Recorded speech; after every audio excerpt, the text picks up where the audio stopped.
आज तक रेडियो सुनता है सारा जहां।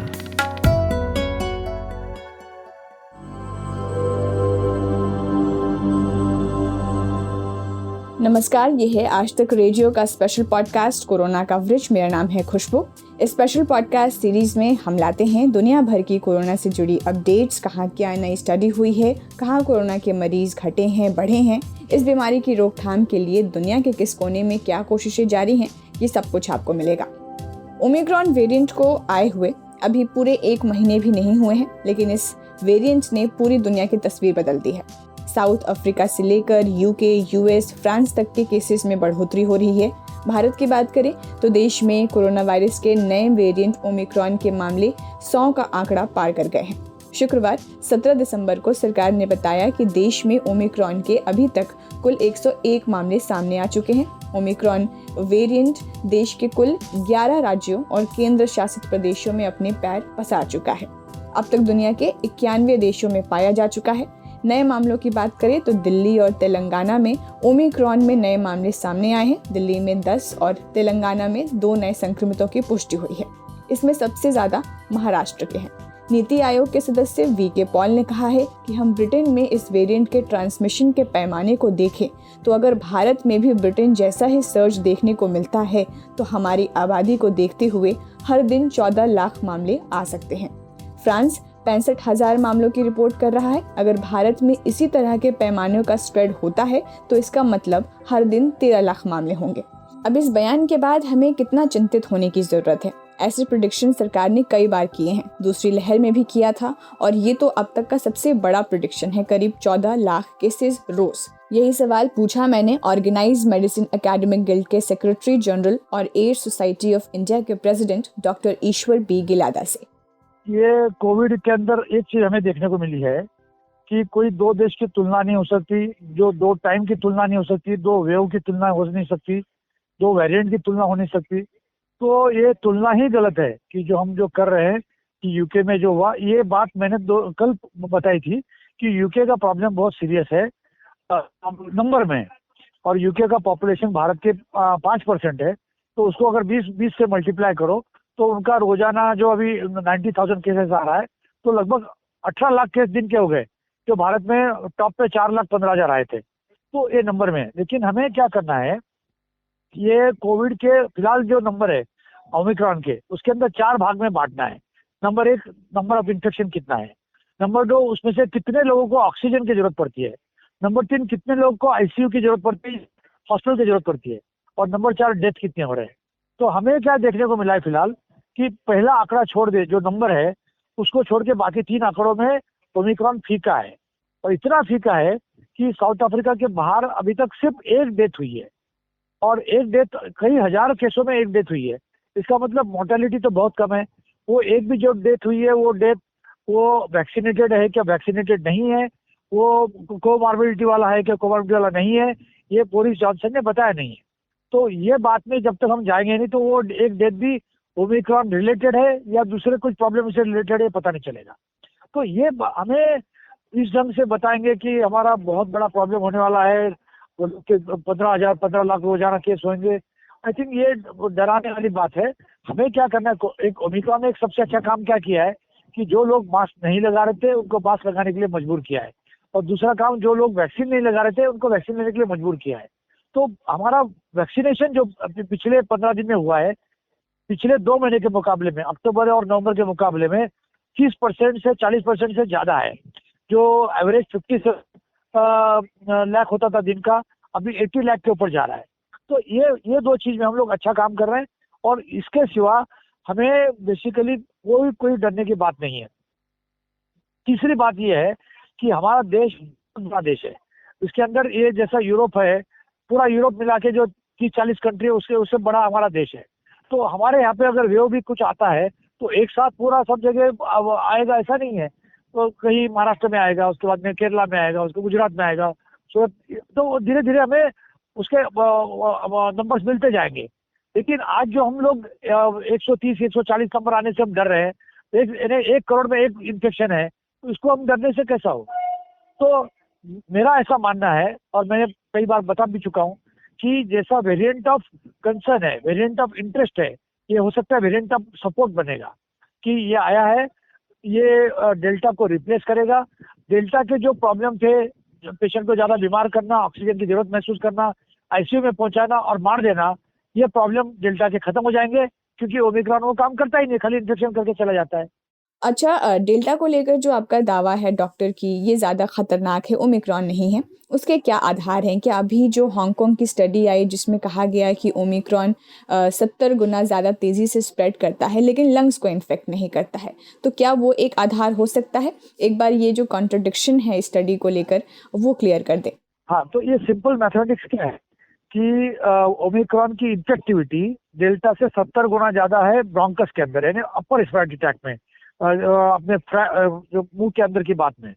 और जो अंदर का लंग है, लंग के अंदर इन्फेक्टेड 10 गुना कम है।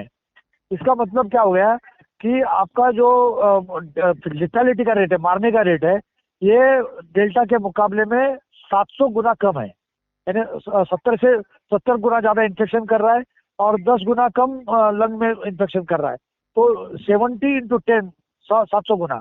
और इसीलिए हमें जो हजारों केसेस के अंदर एक डेथ मिल रहा है, क्योंकि डेथ का प्रमाण इसका 700 गुना कम है। तो हम यानी हर एक साइंटिफिक कम्युनिटी ये चाहेगा कि ये इतना फैल जाए और इतने कम लोगों को मारे कि वो अपने आप ही एंडेमिक स्टेज में चले जाए। यानी एक बार सब लोग इम्यून हो जाएंगे, बाद में इन्फेक्शन होगा ही नहीं।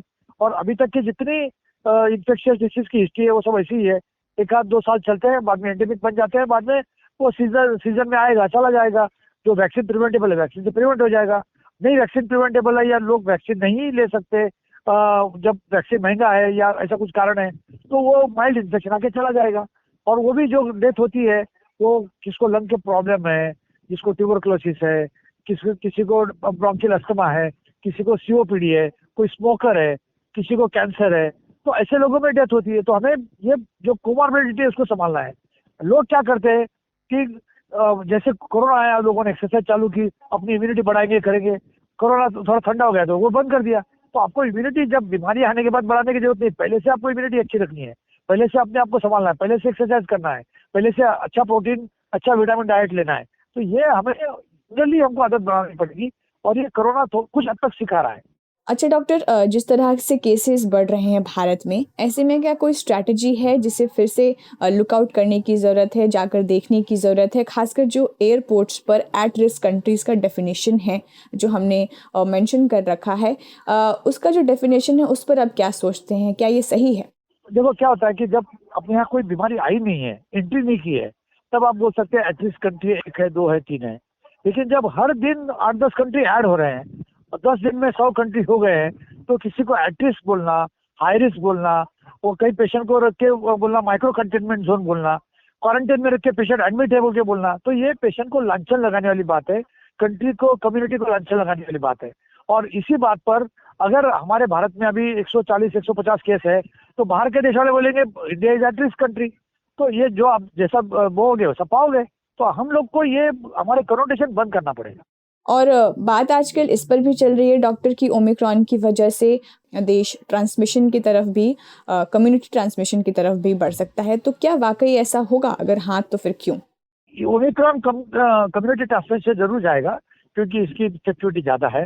दूसरी चीज, हमारे यहाँ जीनोमिक स्टडी के लिमिटेशन है। जीनोमिक स्टडी जैसा बम्बई में भी होती है तो 2-3 दिन के अंदर 200-250 टेस्ट होते हैं, तो ऐसे 10-20 सेंटर है। तो हमारे जीनोमिक स्टडी अगर कम होंगे तो ओमिक्रॉन डायग्नोसिस भी कम होगा। तो हमें क्या करना है, जीनोमिक स्टडी बहुत बढ़ाने की जरूरत नहीं है, लेकिन अगर आरटीपीसीआर में 3 जीन आते हैं यूजुअली, एन जीन है, एन जीन है, ई जीन है, एन जीन है और एस जीन है। तो ई होता है एनवेलप जीन, एन होता है न्यूक्लियोकैप्सिड जीन और एस होता है सरफेस एंटीजन। तो अगर एस एंटीजन एब्सेंट है तो वो ओमिक्रॉन है। तो ये इसको प्रॉक्सी मार्कर ऑफ ओमिक्रॉन। तो अगर हम आरटीपीसीआर इतने ज्यादा प्रमाण में कर रहे हैं, वहाँ पे हमको एस जीन एब्सेंट दिखता है तो वो ओमिक्रॉन है। आप उसको खाली उतने ही सैंपल को आप चाहिए तो कंफर्म कर सकते हैं, जब तक आपको भरोसा नहीं आ रहा कि एस जीन एब्सेंट वाला ओमिक्रॉन है कि नहीं। लेकिन जो भी सस्पेक्ट करेंगे आप सबको ओमिक्रॉन करते जाएंगे टेस्ट, तो एक तो टेस्ट इतने ज्यादा होंगे नहीं, वो टेस्ट में से कितने पॉजिटिव आएंगे आने को 2-3 दिन वक्त लगेगा, तब तक वो इंसान और किसी को फैला दिया होगा। और एटलीस्ट कर रहे थे हम, तो कई कंट्री के ऐसे लोग आए कि जो एटलीस्ट की लिस्ट में नहीं थे, और लेकिन वहां से भी वो ओमिक्रॉन लेके आए। तो हमें हमारे सब जो कनोटेशन है या डायग्नोसिस की प्रणाली है वो चेंज करना पड़ेगा। और तो इसके ओमिक्रॉन के अंदर जो सिम्टम्स है वो सिम्टम काफी माइल्ड है, गले में खराश, बुखार और बदन दर्द, इसके सिवा कुछ भी नहीं होता है। तो इवन ज्यादा कफ भी नहीं है, चेस्ट इन्वॉल्वमेंट भी नहीं है। बम्बई में जितने ओमिक्रॉन के केसेस मिले उनके सिटी चेस्ट के अंदर सिटी स्कैन जो किया गया चेस्ट का, कुछ नहीं मिला उसके अंदर।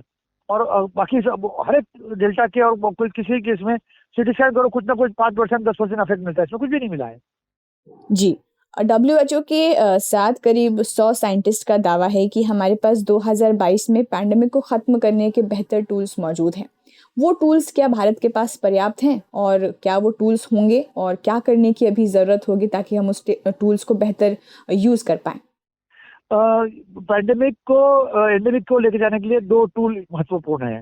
पहला है नेचुरल इन्फेक्शन, वो मुबलक प्रमाण में है, और दूसरा है वैक्सीन, वो इतना मुबलक प्रमाण में नहीं है, फिर भी अभी जो नए नए प्लेटफॉर्म के नए नए वैक्सीन अप्रूव होते जा रहे हैं, वो काफी वैक्सीन अपने पास है और बनाने की कैपेसिटी इंडिया में है।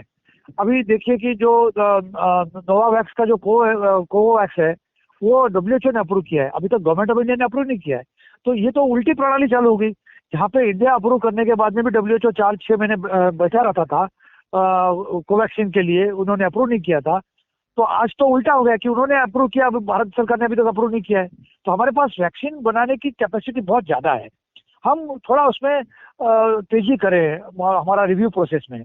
रिव्यू प्रोसेस के बाद में जो अप्रूवल मिलता है, अप्रूवल के बाद में जब DCGI बोल देता कि आप वैक्सीन दे सकते हो, उसके बाद में भी आप 3 महीने वैक्सीन दे नहीं रहे हो, हमारे पास बच्चों का वैक्सीनेशन शुरू नहीं हुआ है।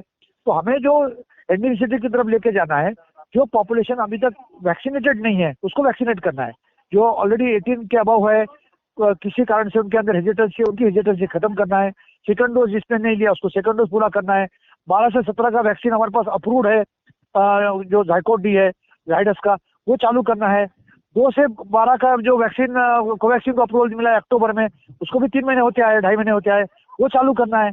तो हम लोग क्या कर रहे हैं, बेसिकली अप्रूव करने के बाद जब वैक्सीन नहीं देते हैं तो लोगों में अपने आप हेजिटेंसी बढ़ती है कि ये वैक्सीन नहीं दे रहे, इसका मतलब कुछ तो गड़बड़ है। तो अब जिस दिन जैसा हमने यहाँ पे हमारे जो कोविशील्ड को और कोवैक्सीन को अप्रूवल मिला, मेरे को लगता है 14 जनवरी को अप्रूवल मिला, 15-16 जनवरी से वैक्सीनेशन चालू हो गया।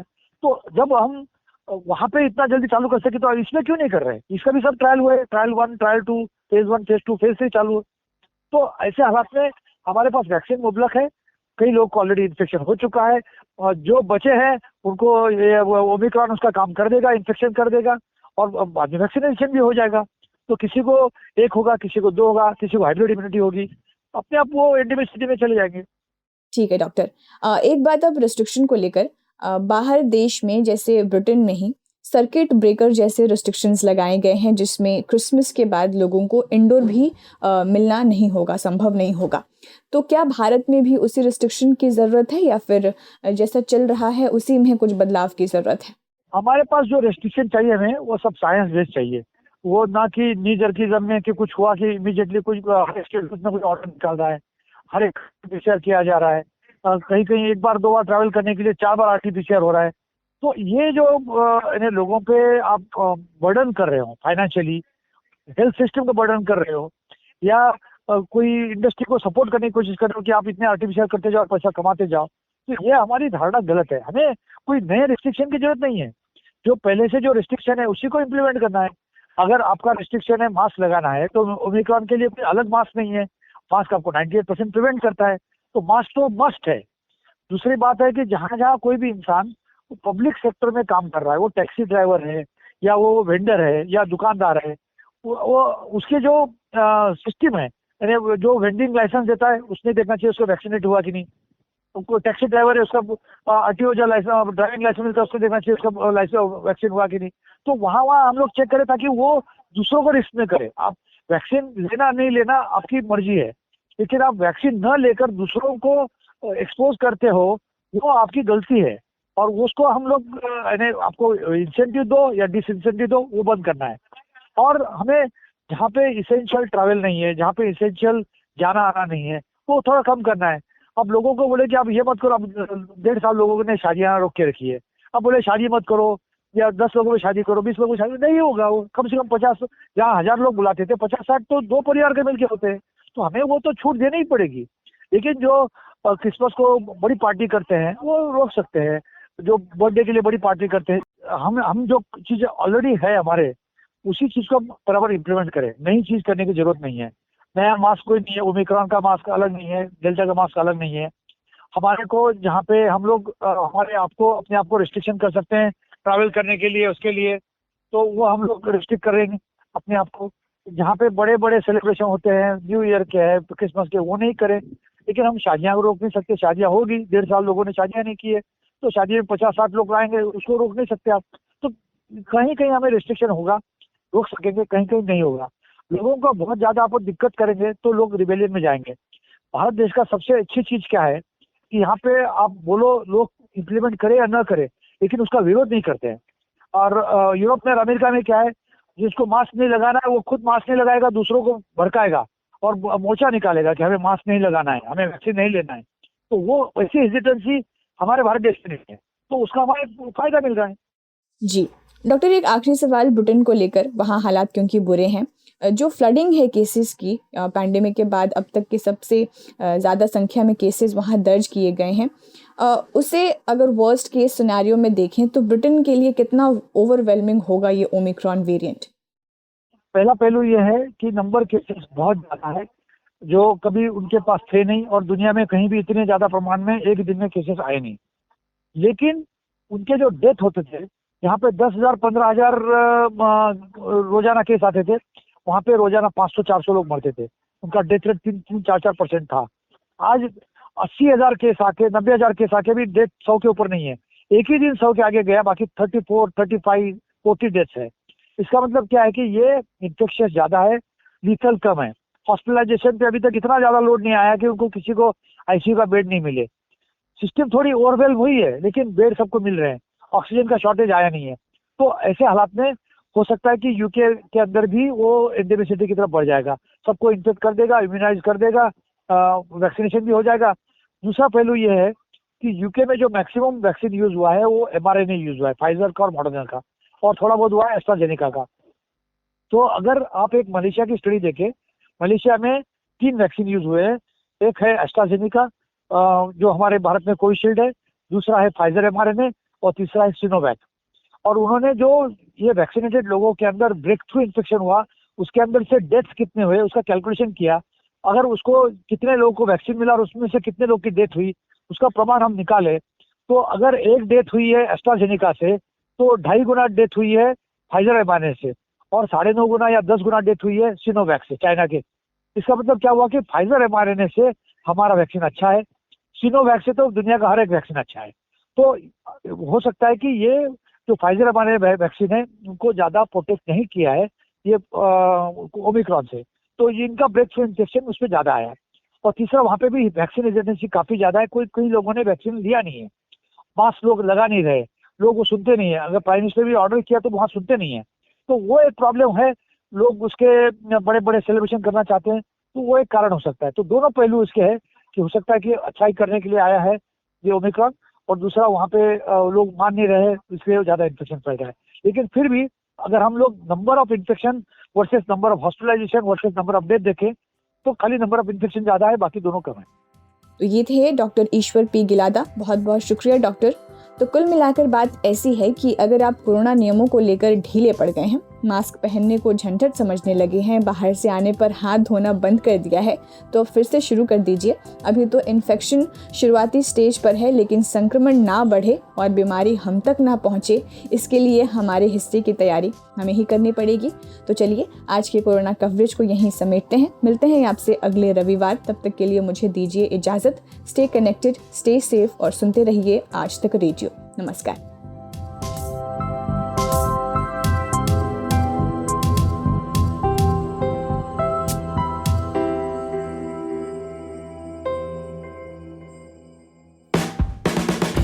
आज तक रेडियो अब सुनिए आज तक की मोबाइल एप्लीकेशन पर भी। प्ले स्टोर से आज तक की मोबाइल ऐप डाउनलोड करें। ऐप में आपको सबसे ऊपर राइट साइड में 3 आइकन दिखेंगे, उनमें से एक जो सबसे बीच में है वो है आज तक रेडियो का आइकन। तो उसे उंगली से ज़रा सा छू दीजिए और खुल जाएगा हमारा पिटारा, जिसमें क्या है, न्यूज़ तो हर जगह है, पर हमारे यहाँ न्यूज़ है सही कॉन्टेक्स्ट के साथ। खबर तो आ गई, पर खबर से आगे की बात क्या है, उसका एनालिसिस आपको हमारे यहाँ मिलेगा। और इस ठिकाने पर सिर्फ खबरें ही नहीं हैं, ज्ञान की बातें हैं, मज़ेदार किस्से हैं, बतकही है और भी बहुत कुछ है, जिसका स्वाद लेने के लिए इस गली के चक्कर लगाते रहें। आज तक रेडियो कहते हैं इसे, सुनता है सारा जहां।